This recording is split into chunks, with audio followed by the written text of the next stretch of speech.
Sí, de esas maravillas del matutino en este 24 de noviembre. Siempre José y yo le mandamos un despertador a Liliana, pero no lo podíamos hacer porque estábamos hurgando en su biografía. Y Liliana tiene muchos amigos, muchas amigas que escuchan el matutino y que nos soplan detalles. Y ahí lo tuvimos. Y a propósito de edades, una persona que es parte del matutino, Liliana Rodríguez Álvarez, y que le encanta Finanzas con Café, que es doña María Antonieta Roncino, quiere que adivinemos su edad. Cuando nos reunamos ahora en diciembre o en enero o en febrero, vamos a adivinarla. Y de nuevo un abrazo también para Mirna Guerrero. Estamos ahora con Liliana Rodríguez Álvarez, economista, con maestría en políticas públicas y sociales, apasionada de las microfinanzas y la inclusión financiera, defensora de la igualdad y la alegría, que hoy está de cumpleaños. Todavía no tiene 40, pero pasó de los 20. Adelante, Liliana, usted tiene ahí muchas preguntas desde la semana pasada. Sí, bueno, me quedan 365 días para los 40 ya, o sea que tengo que disfrutar en grande estos 365 días. Doña Carmen, muchísimas gracias por las felicitaciones, igual a Francisco por sus felicitaciones ahorita, y le mando muchas felicitaciones a Mirna en su cumpleaños. Agradecerle, de verdad, ha comenzado fenomenal el día con el matutino alternativo y con estas felicitaciones. Feliz de estar como todos los miércoles acá. Y hoy vamos a hablar un poco del tema que el viernes pasado le preguntaban sobre el empleo en la República Dominicana. Hay un análisis realizado de la encuesta nacional de fuerza de trabajo que realiza el Banco Central.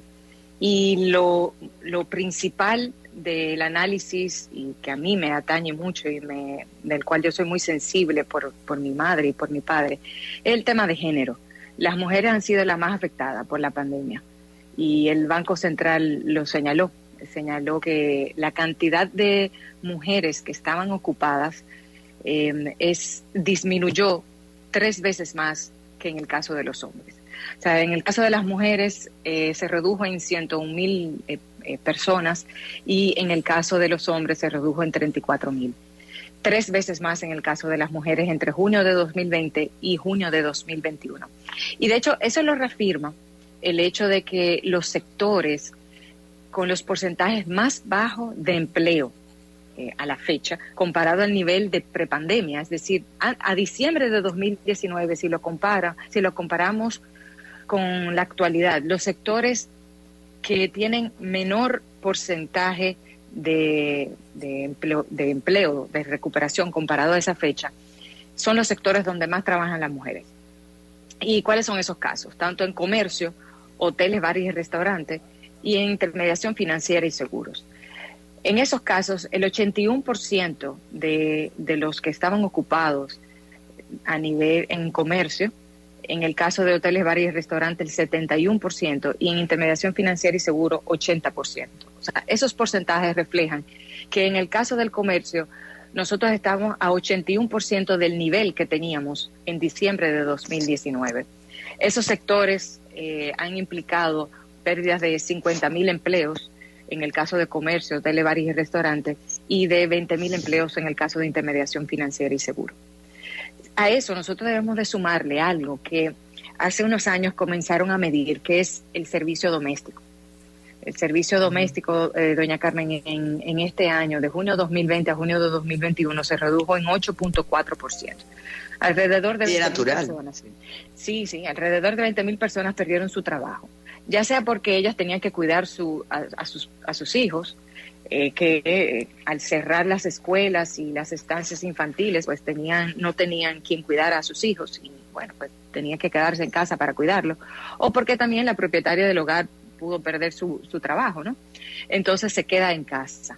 O sea, la realidad es que el servicio doméstico afecta directamente a las mujeres y, como dije anteriormente, esos sectores donde hay mucho servicio, en hoteles, bares y restaurantes, que está todavía a un 71% del nivel que estaban en diciembre de 2019.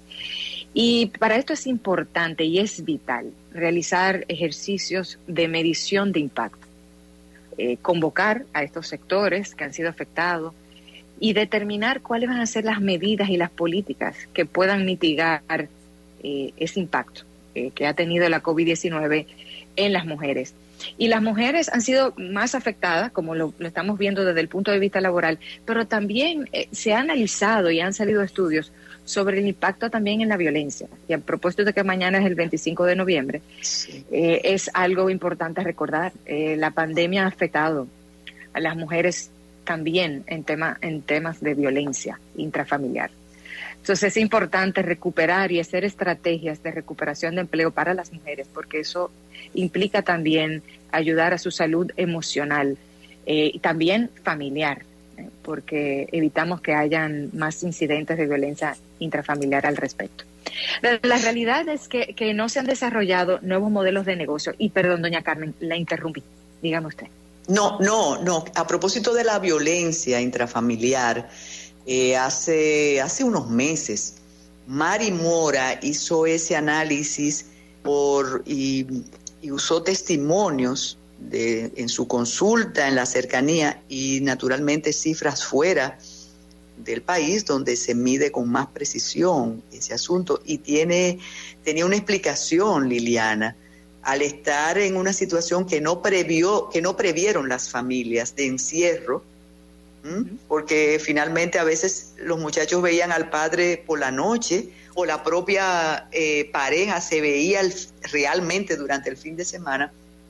La violencia aumentó de manera, y sobre todo esa violencia sin palabras, Liliana, y no te voy a llevar por esos caminos, pero dice aquí un oyente, ¿cómo se mide el desempleo y si se puede mentir con las cifras? Pregúntele por favor al economista si las cifras oficiales pueden ser rebatidas. Eso es una pregunta que compromete bastante. Ha habido temas de diferencias entre, por ejemplo, lo que publica la Tesorería de Seguridad Social y lo que publica el Banco Central.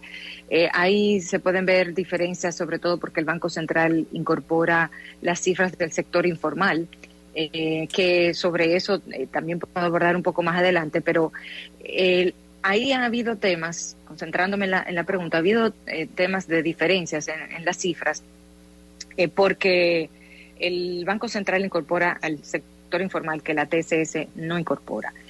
Nosotros debemos de confiar en esas cifras que se levantan porque se hacen no solamente en encuestas que son fidedignas de un órgano como el Banco Central, pero también debemos reconocer que ha habido un esfuerzo por una recuperación económica y crear empleos.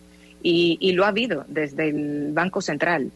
De hecho, el mero hecho de que mucha de la recuperación también se haya realizado desde el sector informal es un reflejo de las facilidades de liquidez que otorgó el Banco Central. La política monetaria sin duda ha ayudado en la gran mayoría de la recuperación económica.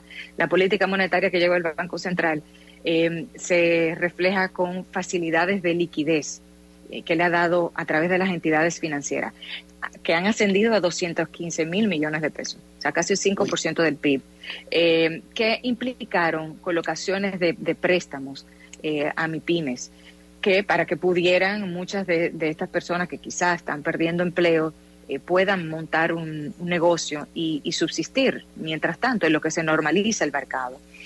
Esas políticas han ayudado, no solamente aquí, o sea, también en Estados Unidos lo hemos visto con la recuperación económica y el nivel de empleo también que ha tenido Estados Unidos, ha ayudado enormemente al proceso de llegar, o sea, de alcanzar la meta prepandemia. Pero todavía tenemos un déficit de unos 183,000 empleos que debemos de alcanzar para ese nivel.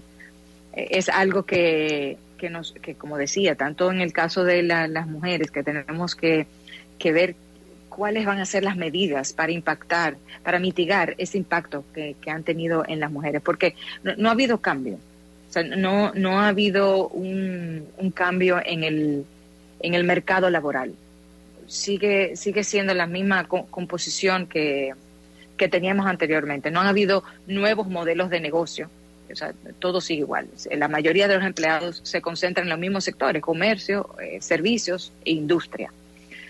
Sin duda que nosotros podemos hacer algo ahí para poder para aprender, o sea, que sean lecciones aprendidas de este proceso, de esta pandemia. Exacto. Cuando se dice creación de empleos, sí, es importante, dice un oyente de fuera del país, es importante que me expliquen, y pone comillas, cómo se crean empleos. Otra cosa, y fue lo que provocó este comentario suyo, y ahí tiene unos piropos de muchas personas, luego le digo, primero que muchas personas se acostumbraron al trabajo en la casa, y después que las empresas han podido prescindir de esas personas presenciales, y a veces se han dado cuenta, como decía la oyente la semana pasada, que pueden hacer el trabajo sin esas empleadas o empleados. Y en tercer lugar, dice una oyente, ¿cómo se mide además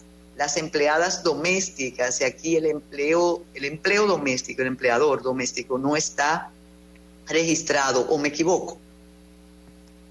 Sí, comenzando por eso último, las empleadas domésticas, eso se realiza a través de encuestas. O sea, precisamente lo que decía, esto es una encuesta nacional que realiza el Banco Central.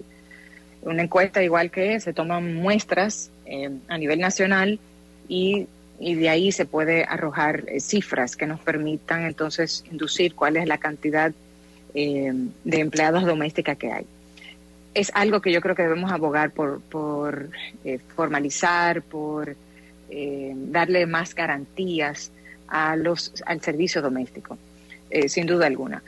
Pero ¿cómo se crean estos empleos? Y en eso el Ministerio de Trabajo, y ahí hablamos también del teletrabajo, para reportar el Ministerio de Trabajo, cada empresa debe remitir su formulario para que el Ministerio de Trabajo pueda llevar esas estadísticas también de los empleos que se están creando, ya sea empleos fijos o empleos temporales.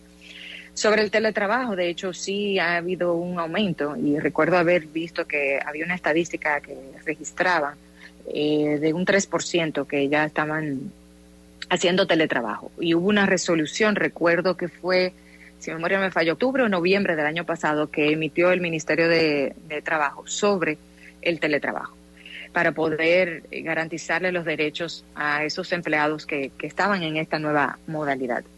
Pero los empleos, hay empleos que son fijos y hay empleos también que son temporales.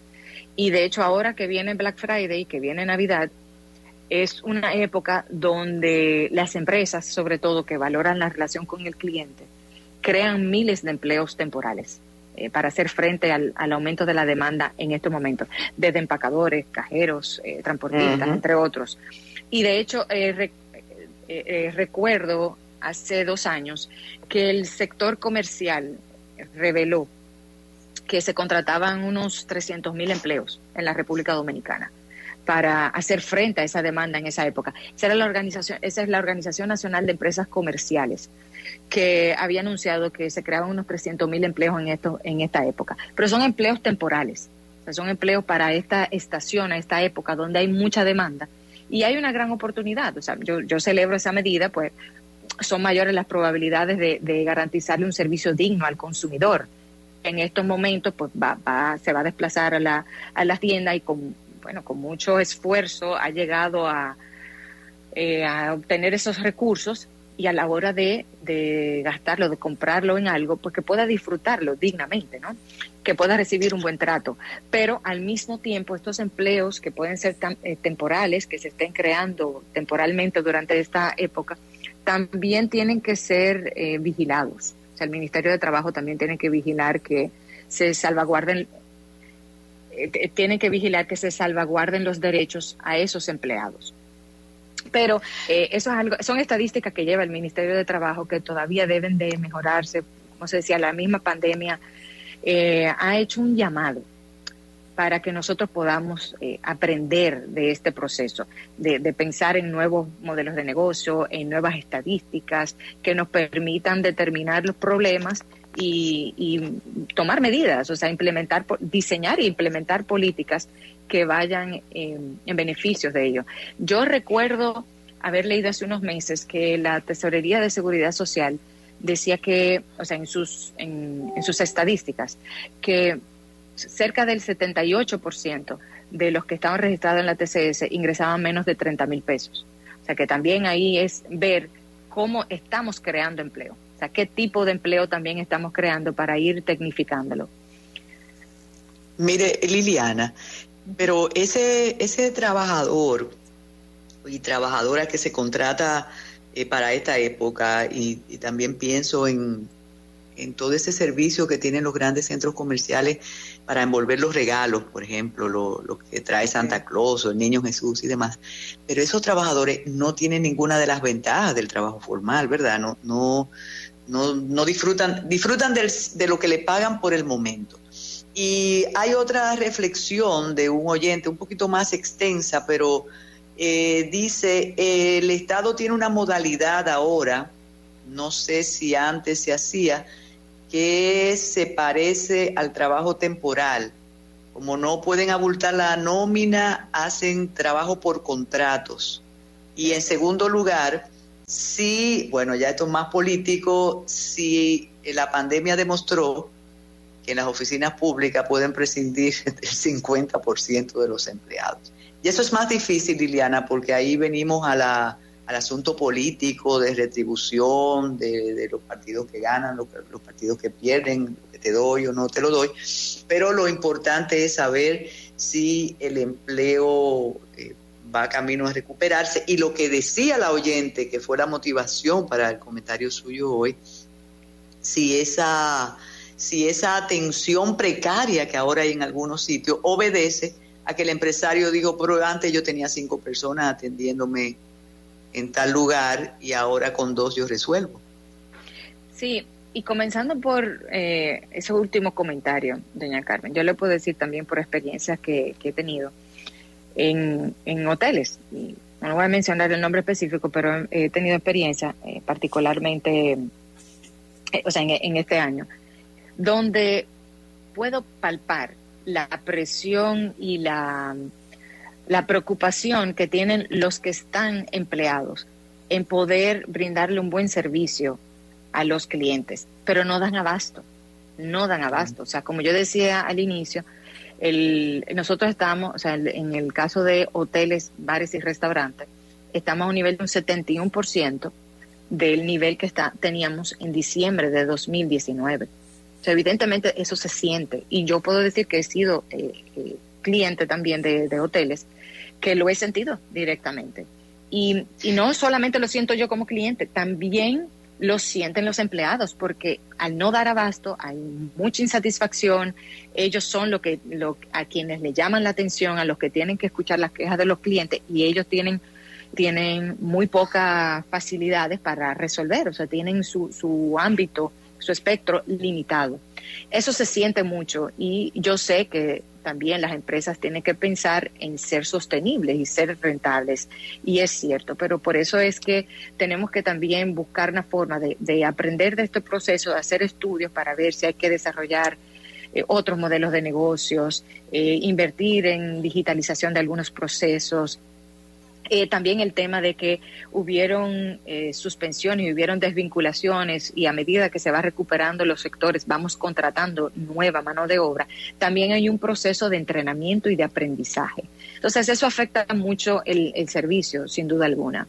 Y con el tema de los contratos, es cierto, hay una modalidad de contrato, y de hecho cuando nosotros conversábamos hace unas semanas atrás sobre la reforma del sector eléctrico, pues ahí tocábamos el tema del Ministerio de Energía y Minas. Y, por ejemplo, el Ministerio de Energía y Minas ha aumentado la cantidad de contratos, no así de empleo fijo, pero la cantidad de contratos ha sido un incremento bárbaro.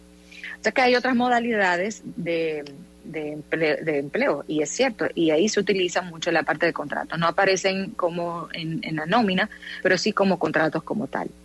Y sobre el tema de los empleos, sí, perdón, doña Carmen. Sí, no, dígale. Sobre precisamente el tema que comentaba ahorita de la estructura del mercado laboral, hay algo que nos caracteriza a nosotros como los dominicanos, y es la resiliencia. Lo vimos incluso en la crisis de 2008-2009, esta crisis financiera del mercado inmobiliario, originada en el mercado inmobiliario. en Estados Unidos. Eso provocó que a nivel internacional hubiera una situación financiera muy difícil, muy estresada.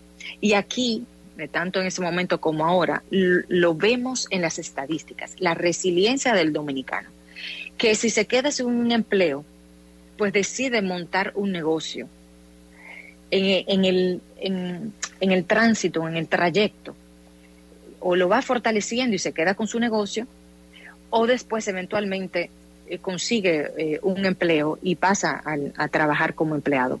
De hecho, las estadísticas del Banco Central confirmaban esto.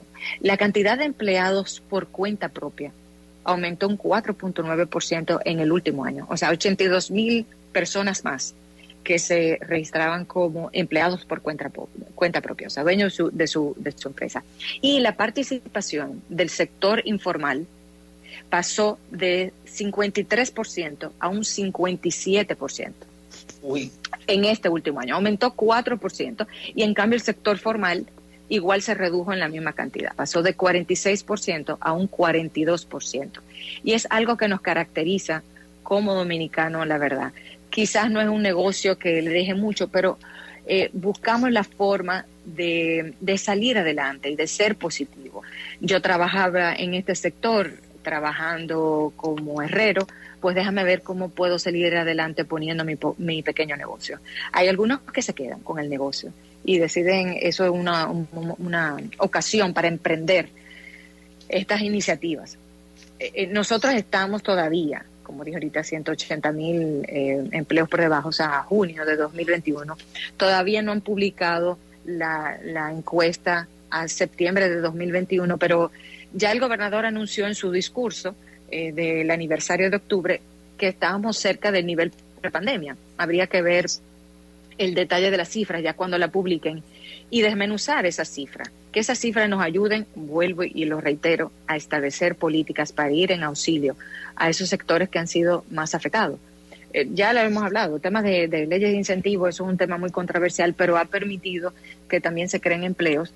Y también en el caso de las mujeres, y sobre todo en ocasión del 25 de noviembre, que esto es algo que redunde en ello. No solamente el tema de empleo, sino también de las estancias infantiles, de las escuelas. Eso ayuda a que la mujer pueda incorporarse nueva vez y no haya interrupciones en su integración al mercado laboral. Definitivamente. Bueno, la semana próxima tendremos el reporte de lo que ha sido el Viernes Negro, el Black Friday, y luego comentarios acerca de lo que usted estaba diciendo en los hoteles, incluso las agencias turísticas de reservación de lugares de diversión te dicen, mira, ahora la atención está de determinada manera por lo que está pasando con los empleos. Liliana, muchísimas gracias. Nos vemos el miércoles. Siga disfrutando de su cumpleaños. Gracias. Y falta todavía para esa edad que usted mencionó. Y tenemos que comunicar el fallecimiento del maestro José del Monte. Es una persona con una trayectoria en el mundo de la música, en el mundo de la enseñanza realmente admirable. Director del Coro Nacional, fundador del Coro de Guardia Marina, de la Escuela Naval de la Marina de Guerra. Ha recibido múltiples homenajes, pero hoy, como dice su hijo, parte de este matutino alternativo, está dirigiendo otro coro, está dirigiendo un coro celestial. Así que abrazo para la familia del Monte, uno de los grandes y queridos de la música en la República Dominicana, ya no está con nosotros. Vamos a hacer una pausa para darle la bienvenida a Isidro Eduardo García Rodríguez. Gracias, Liliana.